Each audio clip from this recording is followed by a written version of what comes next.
अल निनो या वादळामुळे यंदा नाशिक जिल्ह्यात दुष्काळ सदृश परिस्थिती आहे। याचे पडसाद नोव्हेंबर-डिसेंबर मध्येच भेडसावायला लागलेत। मनमाड शहराला पाणी पुरवठा करणाऱ्या वागदरडी धरणाने तळ गाठलंय। शहराला महिन्यातून एकदाच पाणी पुरवठा होऊ लागला, त्यामुळे पालखेड धरणातून अखेरीस पाण्याचं आवर्तन सोडण्यात आलंय।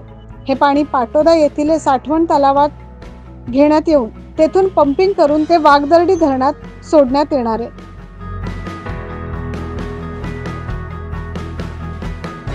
आवर्तनाचे पाणी केवळ 2 महिनेच पुरणार असल्याने पाण्याचं नियोजन नगरपालिका प्रशासनाला करावं लागणार आहे। तर पाण्याचे आवर्तन सुटल्याने मनमाडकर नागरिकांना काहीसा दिलासा मिळाला।